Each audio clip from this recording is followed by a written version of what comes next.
Job లేక ఇబ్బంది పడుతున్నారా? అయితే మెడికల్ కోడింగ్ మీకు మంచి ఆప్షన్. వెంటనే కాల్ చేసి కోర్సులో జాయిన్ అవ్వండి.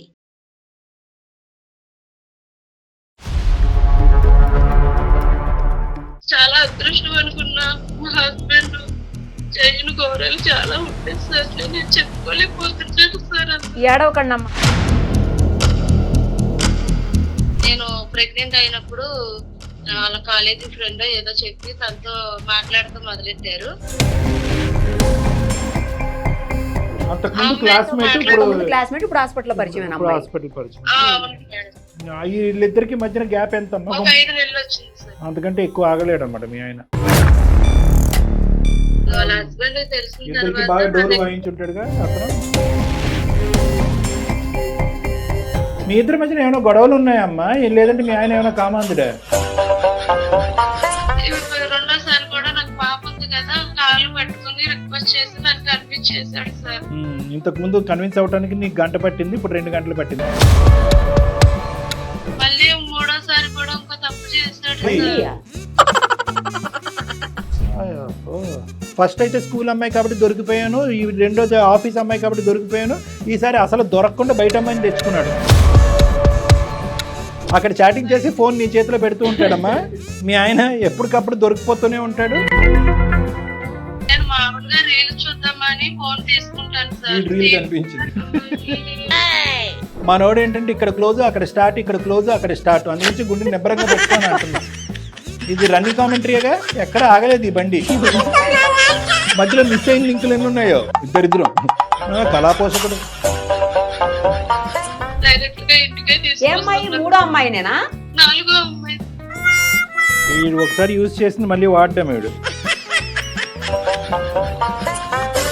ఇంటికాడ 2 చెల్లెళ్ళు ఉన్నారు. భర్తను వదిలేసి వచ్చేస్తే వాళ్ళకి పెళ్ళిళ్ళు మళ్ళీ కన్విన్స్ చేయడానికి చూస్తున్నారు సార్ నన్ను. ఇటువంటి తండ్రినా నీ కూతురికి రేపొద్దున పరిచయం చేస్తావు? నీకు తెలిసి నలుగురు, నేను ఊహించుకోవటం 16.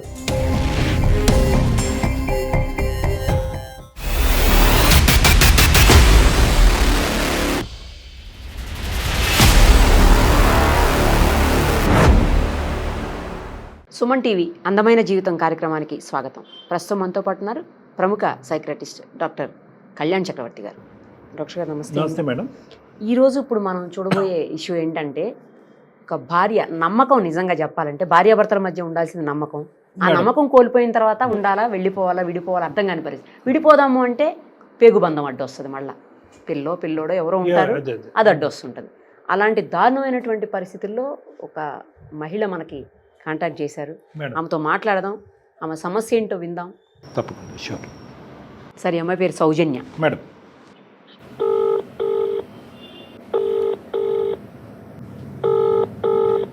హలో.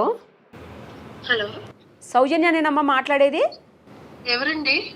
అమ్మా నేను నిరుపమ, సుమన్ టీవీ అందమైన జీవితం కార్యక్రమం నుంచి కాల్ చేస్తున్నాను. మీరు మాకు మెయిల్ చేశారు కదా, అందుకని కాల్ చేశానమ్మా. అవును మేడం. నాతో పాటు డాక్టర్ కళ్యాణ్ చక్రవర్తి గారు కూడా ఉన్నారు. ఒకసారి అసలు ఏం జరిగింది, ఏంటి, మీరు ఎందుకు ఏమీ అర్థం కాని డైలమాలో ఉన్నారనేది ఇప్పుడు డాక్టర్ గారితో చెప్పండి, ఓకేనా? అలాగే మేడం. చెప్పమ్మా సౌజన్య. నమస్తే సార్. నమస్తే అమ్మా. నా పేరు సౌజన్య సార్. అమ్మా. మా ఊరు వచ్చి విజయవాడ సార్. నాకు పెళ్ళి 4 ఏళ్ళు అవుతుంది. నా బాధ ఎవరికి చెప్పుకోవాలో తెలియట్లేదు సార్, అందుకని మెయిల్ చేశాను సార్. అయ్యో చెప్పమ్మా, పర్లేదు, మేము ఉన్నామమ్మా, చెప్పు. థ్యాంక్ యూ సార్, నన్ను అర్థం చేసుకుని నాకు కాల్ చేసినందుకు. తప్పకుండా చెప్తాను. చెప్పండి అమ్మా, చెప్పండి సౌజన్య, ఏడవకండి, చెప్పండి. నేను హాస్పిటల్ సిస్టర్ కింద చేస్తాను సార్. అమ్మా. మా హస్బెండ్ వచ్చేసి హాస్పిటల్ మార్కెటింగ్ చేస్తాడు సార్. పెళ్ళి 4 సంవత్సరాలు అవుతుంది. నాకు ఒక పాప అండి. మీ ఫ్యామిలీ బ్యాక్గ్రౌండ్ ఏంటమ్మా? సార్ మా ఫ్యామిలీ బ్యాక్గ్రౌండ్, నాకు 2 చెల్లెలు సార్. మా అమ్మ, మా నాన్నగారు నా చిన్నప్పుడే చనిపోయారు సార్. అయ్యో. అక్కడి నుంచి మా అమ్మగారు మా అమ్మల్ని పెంచుకుంటూ వచ్చారు సార్. అమ్మా. అయితే మా హస్బెండ్ కట్నం ఏమీ లేకోకుండా, చాలా పేద కుటుంబం సార్ మాది. అమ్మా, ఏం లేకుండానే చేసుకున్నాడు మీ ఆయన? ఏమి లేకోకుండా చేసుకున్నారు. చాలా అదృష్టం అని చెప్పేసి నేను చాలా హ్యాపీగా ఫీల్ అయ్యాను సార్. అవునమ్మా, చాలా సంతోషం. అమ్మా, నువ్వేమొచ్చి స్టాఫ్ నర్సు, అతను హాస్పిటల్ మార్కెటింగ్ ఏరియాలో వర్క్ చేస్తున్నాడు అతను. అవును సార్. ఓకే, అక్కడి వరకు బానే ఉందమ్మా. తర్వాత చాలా అదృష్టం అనుకున్నా.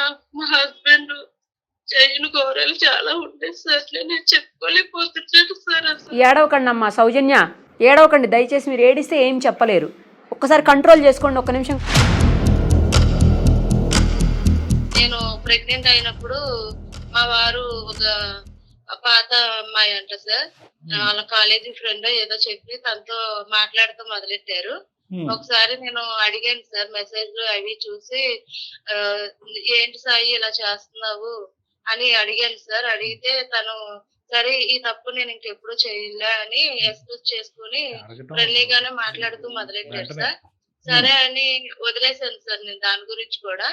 నేను హాస్పిటల్ వర్క్ చేస్తున్నప్పుడు 5 నెలలు కడుపు సార్ నాకు. దాని వల్ల నేను ఇంకా హాస్పిటల్ కి వెళ్ళకుండా మానేశాను సార్, ఇంటికాడే ఉంటున్నాను. ఈ లోపల వేరే అమ్మాయితో మాట్లాడుతూ మళ్ళీ నాకు తెలిసింది సార్. మళ్ళీ ఏం చేశాడు?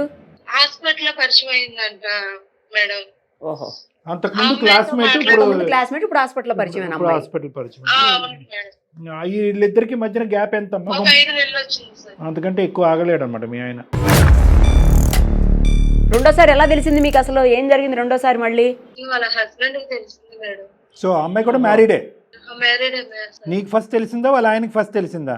వాళ్ళ హస్బెండ్ కి తెలిసింది సార్. వాళ్ళ హస్బెండ్ కి తెలిసిన ఇద్దరికి బాగా డోర్ వాయించుంటాడుగా అతను. ఇంటికి వచ్చి గొడవ ఆడుకున్నారు సార్. ఇద్దరు గొడవ ఆడుకున్నారు. ఇలాగ మా ఆవిడతో నీకు సంబంధం ఏంటి అని నిలదీసి ఇద్దరు కొంచెం గొడవ ఆడుకున్నారు sir. Very good, very good. మీ ఆయనకి అలాంటి డోస్ పడాలి, లేదంటే పోలీస్ స్టేషన్ లో పంచాయతీ పెట్టాలి. అందుకే మరి మళ్ళీ నాకేం సంబంధం లేదు మళ్ళీ. ఇప్పుడు ఈ అమ్మాయిని మోసం చేస్తున్నాడు, వేరే వాళ్ళ జీవితాలు కూడా సర్వనాశనం చేస్తున్నారు. అంతే కదా సార్, అమ్మాయి జీవితం నాశనం అయిపోతుంది అవతల. మీ ఇద్దరి మధ్యన ఏమైనా గొడవలు ఉన్నాయమ్మా, లేదంటే మీ ఆయన ఏమైనా కామాంధుడా? మా ఇద్దరు మధ్య ఏవి గొడవలు లేవు సార్. పాప పుట్టినంత వరకు నాకు ఆయనకి అసలు ఎటువంటి నేను అడ్జస్ట్ చేసుకునే. మరి ఎందుకు అతనికి ఇన్ని వేరియేషన్స్? మరి ఆయన ఎందుకు ఇలా చేస్తున్నాడో తెలియట్లేదు. పాపను బాగానే చూసుకుంటున్నాడా? పాపను కూడా బాగానే చూసుకుంటాడు సార్. సో వాళ్ళ ఇంటికి వచ్చి గొడవాడి 4 మొట్టుకెళ్ళి మొట్టారా నెత్తి మీద? గొడవ ఎంత గట్టిగా ఆడుకున్నారు సార్. ఈసారి తప్పు ఒప్పుకున్నాడమ్మా? తప్పు ఒప్పుకుని ఏమైనా క్షమాపణ అడిగాడా? క్షమాపణ అడగటం అంటే నేను అసలు నాకు క్షమాపణ చెప్పినప్పుడు అసలు నేను ఒప్పుకోలేదు సార్. ఫస్ట్ సారి ఇలా చేసావు, రెండోసారి కూడా ఇలా చేస్తే నేను ఎక్కడికి వెళ్ళాలి ఏంటి, నా బాధ ఎవరికి చెప్పుకోవాలి, నా కన్న తల్లికి కూడా నేను చెప్పుకోలేను కదా, నువ్వు తప్ప నాకు ఎవరున్నారు అని నేను నీతోనే ఉన్నానని ఒక ఫస్ట్ సారి కాంప్రమైజ్ అయ్యాను. మళ్ళీ ఇప్పుడు రెండోసారి కూడా ఇలా కాంప్రమైజ్ అవ్వమంటే ఇంక నేను ఏం చెయ్యాలి గట్టిగా నిలదీసి అడిగాను సార్. అప్పుడేమన్నాడు? రెండోసారి కూడా నాకు పాప ఉంది కదా, నేను ఇప్పుడు రిక్వెస్ట్ చేసుకుంటున్నాను అని చెప్పి కాళ్ళు పట్టుకుని రిక్వెస్ట్ చేసి నాకు కన్విన్స్ చేశాడు సార్. ఇంతకు ముందు కన్విన్స్ అవడానికి నీకు గంట పట్టింది, ఇప్పుడు 2 గంటలు పట్టింది, అంతే అయి ఉంటుంది తేడా. ఇప్పుడు ఏ సంఘటనకి ఆ సంఘటన ఎక్కడికక్కడ అడ్డంగా దొరికిన తర్వాత క్షమాపణలు ఆడటం, కాళ్ళ మీద పట్టడం కాదు, అసలు ఎందుకు వెళ్తున్నాడు అనేటటువంటిది ప్రధానంగా. ఇప్పుడు ఇక్కడ ఏమైనా దొరకట్లేదా, ఇక్కడ అందట్లేదా, ఇక్కడ ఇవ్వట్లేదా, వాట్ ఈజ్ హ్యాపెనింగ్ హియర్?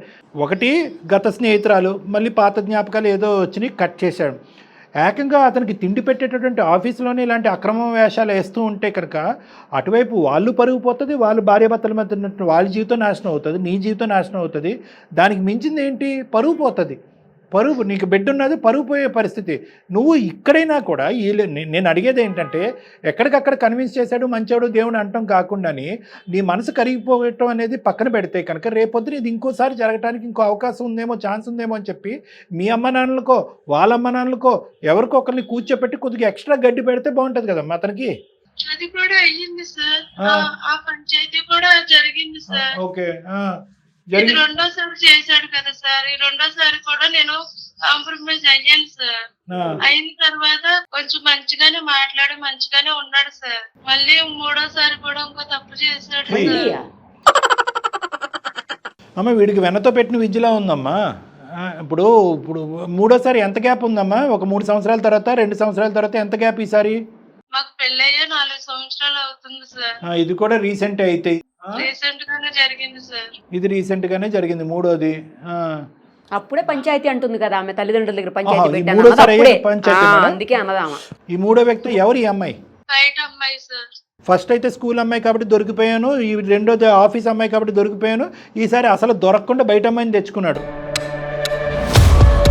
అంతే సార్. ఈ అమ్మాయిని ఎలా దొరకబట్టావు? ఈ అమ్మాయిని మళ్ళీ చాటింగ్ ఫోన్లు చేస్తూ అక్కడ చాటింగ్ చేసి ఫోన్ నీ చేతిలో పెడుతూ ఉంటాడమ్మా. మీ ఆయన ఎప్పటికప్పుడు దొరికిపోతూనే ఉంటాడు. నీకు ఇదే పని, పాపం చూసుకోవటం కంటే అతను ఫోన్ చాటింగ్ చూడటమే నీకు ఎక్కువైపోయింది. కాదు సార్, నేను చెక్ చేయాలని చేయలేదు. నేను మామూలుగా రీల్స్ చూద్దామని ఫోన్ తీసుకుంటాను సార్. రీల్ కనిపించింది. ఆయన రాగానే ఫోన్ తీసుకుంటాను. ఆయన వాష్రూమ్ కి వెళ్ళినప్పుడు కాల్ వచ్చింది సార్ నాకు. ఆ కాల్ ఎవరిదాన్ని లిఫ్ట్ చేస్తే అవతల ఎవరో అమ్మాయి వాయిస్ వచ్చింది సార్. అడిగావా ఎవరమ్మా నువ్వు అని? ఎవరమ్మా మీరు అని అడిగితే ఇలా తనకు మ్యారేజ్ అవ్వలేదని చెప్పి నాతో మాట్లాడుతున్నారని చెప్పి నాతో మాట్లాడింది సార్. అక్కడ వరకు కథలు వెళ్ళాడు. అమ్మ నీకు ఒక విచిత్రమైన చెప్తాను, మనసు నిబ్బరం పెట్టుకో. నువ్వేంటంటే ప్రతిసారి 6 నెలలు 5 నెలలు గ్యాప్ అంటున్నావు, కానీ అసలు గ్యాపే లేదన్నది నా డౌట్. ఎప్పుడు దొరికాడు నీకు అనే దాన్ని బట్టి నువ్వు టైం లైన్ చెప్తున్నావు, కానీ 5 నెలలు 6 నెలలు అనేది మనోడు ఏంటంటే ఇక్కడ క్లోజ్ అక్కడ స్టార్ట్, ఇక్కడ క్లోజ్ అక్కడ స్టార్ట్, అందుగురించి గుండె నిబ్బరంగా పెట్టుకొని అంటున్నా. ఏమ్మా అంతేనా కదా? ఇది రన్నింగ్ కామెంటరీగా, ఎక్కడ ఆగలేదు ఈ బండి. మధ్యలో మిస్ అయిన లింకులు ఎన్ని ఉన్నాయో ఇద్దరిద్దరం. ఇప్పుడు ఏంటంటే ఇక్కడ ముగ్గురు మధ్యలో మిస్ అయిన లింకులు. ఎలా నీ బుద్ధి గడ్డి తిన్నావా ఏంటి అని చెప్పి 2 వారాల పాటు వెళ్ళిపోయిన అమ్మాయిలు ఎంతమంది? కళాపోషకుడు. పంచాయతీ సంగతి చెప్పు తల్లి. అమ్మకు ఫోన్ చేసి పెద్ద మనుషుల్లో పెట్టించాను సార్, ఇలా చేస్తున్నాడు అలా చేస్తున్నాడు అంటే నన్నే తప్పు పట్టాడు సార్. నేను ఏదో తప్పు చేస్తున్నానని చెప్పేసి క్యారెక్టర్ బ్యాడ్ చేశాడు సార్. నేను హాస్పిటల్ కూడా మానేసి ఇంట్లోనే పాపం చూసుకుంటూ ఉంటే నన్ను బ్యాడ్ చేసి నాకు ఎవరో సంబంధం ఉందని చెప్పి నన్ను ప్రేమ చేశాడు సార్. పెద్ద మనుషుల్లో ఈడెవడమ్మా ఈడు? ఈయన నమ్మింది నువ్వు. ఇంతకాలం నమ్మి దేవుడు బంగారం అనేది నువ్వు ఇతన్నా అనేది. నీ అసెస్మెంట్ అన్నా తప్పు అయి ఉండాలి, వాడు లేదంటే వాడు అందరికీ మించినటువంటి దుర్మార్గుడైన అయి ఉండాలి. బాగా నాటకాలు ఆడుతున్నాడు. అంతే కదా మేడం? ఇంత భయంకరమైనటువంటి మనిషిని, ఈ అమ్మాయిని పొగుడుతూ కాపాడుకుంటూ కన్విన్స్ అయిపోయాను అని చెప్పి.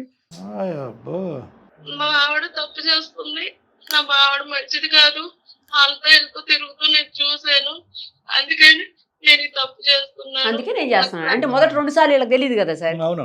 అందుకని 3వ వచ్చింది కాబట్టి ఇది ఫస్ట్ అన్నట్టు కదా వాళ్ళ దగ్గర. అంతే. అందుకని వైఫ్ మీద దోస్తాడు.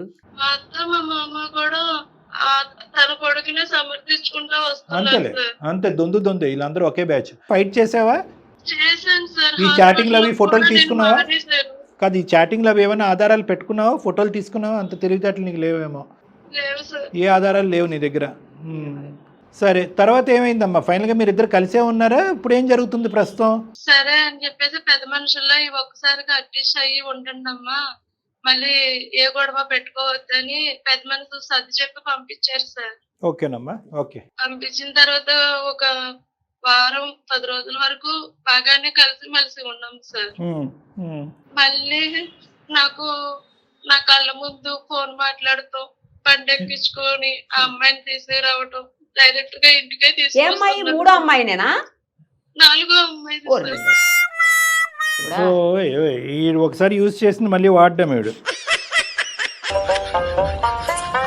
సర్లే అమ్మా, ఈ 4వ వ్యక్తి ఎవరమ్మా? ఎవరో తెలియదు సార్, ఎక్కడి నుంచి వస్తుందో కూడా తెలియదు. నా ముందు వస్తుంది, నా ముందే డైరెక్ట్ గా ఫోన్ మాట్లాడుతున్నాడు, నా ముందే బండి ఎక్కించుకుని వెళ్తున్నాడు. నేను అడిగాను, ఏంటి ఇలా చేస్తున్నావు సాయి, ఎందుకు నన్ను ఇన్నిసార్లు మనశ్శాంతి లేకుండా చేస్తున్నావు, నాకు పాప ఉంది, పాపను కూడా చూడలేవా అని చెప్పి గట్టిగా నిలదీసి అడిగాను సార్. నేను మళ్ళీ కన్విన్స్ చేశాడమ్మా? లేదు సార్, ఉంటే ఉండు, పోతే పో, నీకు డైవర్స్ ఇచ్చేస్తాను. ఇది అసలు స్వరూపం వాడిది.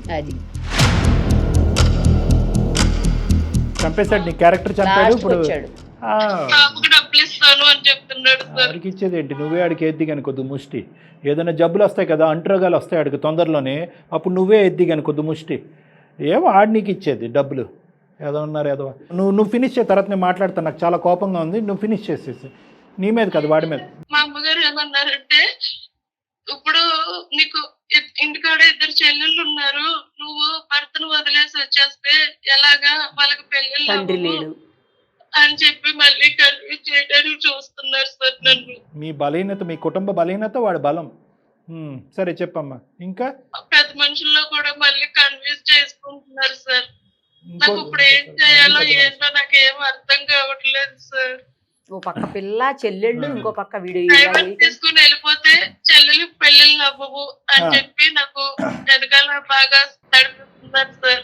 అమ్మా అమ్మా ఇంకో పక్క కూతురు, అందరూ ఆడపిల్లలు. ఒక పక్కన కూతురు అయిపోయింది. అదే ఏం అసలు చెప్పాలో కూడా అర్థం నిర్ణయం కాని తీసుకోవాలో కూడా నాకు తెలియట్లేదు సార్. అమ్మ నేను ఒకటి చెప్పనా అమ్మా, నేను ఒక్క 2 మాటలు మాట్లాడతానమ్మా. నాకు చాలా ఇమోషనల్గా ఉంది, కానీ మాట్లాడటం తప్పదు కాబట్టి మాట్లాడుతున్నాను. సహజంగా ఏంటంటే ఈ వేదిక మించి అమ్మ వాడికి ఒకసారి ఫోన్ కలుపు అని అంటాం, కానీ దయచేసి వాడికి ఫోన్ కలపద్దు అని నేను అంటున్నాను. ఎందుకంటే కనుక వాడు ఉన్నాడు కాదు మేడం, వాడు మనల్ని కన్విన్స్ చేస్తాడేమో అని భయం, మళ్ళీ ప్రయాణం మొదలు పెడతాడు వాడు. ఎందుకంటే వాడికి వెన్నతో పెట్టిన విద్య 2, ఒకటి ఆడవాళ్ళు వాళ్ళని కన్విన్స్ చేయటం, రెండోది నీలాంటి ఆడవాళ్ళని కన్విన్స్ చేయటం. మా వరకు వచ్చి మమ్మల్ని కూడా కన్విన్స్ చేసేసి లేదు సార్ తప్పు అయిపోయింది సార్ ఏదో అని చెప్పినా చెప్పచ్చు, లేదంటే నా భార్యే బ్యాడ్ అంటే అని అనొచ్చు. అలా అంటే కనుక వాడు ఎక్కడున్నాడో అక్కడికి వచ్చాడు చంప పగల కొడతాం నేను మేడం. కానీ వాడితో మాట్లాడవలసినటువంటి అవసరం లేదమ్మా. ఎందుకంటే పూసగుచ్చినట్టు నువ్వు చాలా క్లియర్ కట్గా వాడి వ్యక్తిత్వం, క్యారెక్టర్ అనేది నీకు లేట్గా తెలిసినా లేటెస్ట్గా తెలిసింది ఇప్పటికైనా కూడా. దురదృష్టం ఏంటంటే బిడ్డ పుట్టిన తర్వాత నువ్వు కన్విన్స్ అవటం తగ్గించి నీ కనువిప్పు కలిగి ఇంటి గడప నుంచి బయటకు అడుగుపెట్టి నేను నీతో పాటు ఉండలేనురా అనేటటువంటి ఆలోచనలోకి నీకు వచ్చినట్టు అనిపిస్తుంది. ఆ విధంగా ఆలోచించడానికి మీరు రెడీగా ఉన్నారా సౌజన్య గారు? రెడీగా ఉండడానికి సార్ నా చేతిలో పాప ఉంది సార్. నాకు భర్త లేకపోతే చెల్లెలకి పెళ్ళిళ్ళు అవ్వమని చెప్తున్నారు కదా సార్.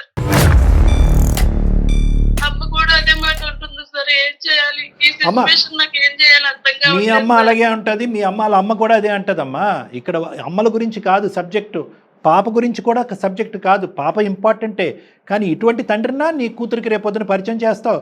నీకు తెలిసి 4, నేను ఊహించుకోవటం 16, 4 రెట్లు ఎక్కువ ఉంటుంది. సో నీకు తెలియనటువంటి లోకం నీకు తెలీదు. తెలియనటువంటి లోకం గురించి ఈ 4 కదా, ఈ 4 అని సంబరపడకు. నీకు తెలిసినంత వరకు అడ్డంగా దొరికినటువంటి ఈ 4. కాబట్టి ఆ మనిషి ప్రతిసారి బరి తెగించి ఫోన్ ఎదురుగుంటా పడేస్తున్నాడు. ఎందుకంటే కనుక నీకు కానీ నీ కుటుంబానికి కానీ అతని ఉద్దేశంలో, అతని ఆలోచనలో ఎటువంటి విలువ లేదు. మీరందరూ కాంప్రమైజ్ అయ్యారని తెలుసు, మీకు భవిష్యత్తు లేదని తెలుసు. పెద్దల పంచాయతీ పెట్టినా కూడా నీదే తప్పు అనే విధంగా చూపెట్టగలడు అనే దమ్ము ధైర్యం ఉన్నాడు వాడికి. పైపెచ్చి ఏంటంటే మీ ఫ్యామిలీ మెంబర్స్ వచ్చి ఒరే నీకు బుద్ధి ఉందా లేదా అని ఒక 2 మాటలు అన్న తర్వాత ఫైనల్గా నీ దగ్గరికి వచ్చి ఆడబిడ్డ ఉంది కాబట్టి కాంప్రమైజ్ అయ్యి అక్కడికే ఉండమ్మా అని పంపిస్తారని కూడా తెలుసు. సో అన్ని విధాలుగా ఇప్పటి వరకు ఏంటంటే నువ్వు పెద్దల పంచాయతీ పెట్టనంత వరకు కొంతవరకు దాకుని ఏదన్నా కొద్ది సిగ్గుపడుతున్నట్టు బెదిరిపోతున్నట్టు ఉన్నాడేమో. కానీ ఇప్పుడు 4కి తెలిసిన తర్వాత ఇది ఓపెన్ సీక్రెట్ కాబట్టి ఏం చేస్తారు, ఎక్కడ పోతారు, బిడ్డ పుట్టిన తర్వాత నువ్వు ఎక్కడ పోతారు అని చెప్పి విర్రవీగిపోతున్నాడమ్మా వాడు. అలాంటి వాడిని ఫోన్ కలపమ్మా, కౌన్సిలింగ్ చేద్దాం, మారుద్దాం అనేటటువంటి ఆలోచన లేదు. సిస్టర్స్ చెప్పారు, సమాజంలో చెప్పారు, ఎవరు చెప్పారనేది కాదమ్మా.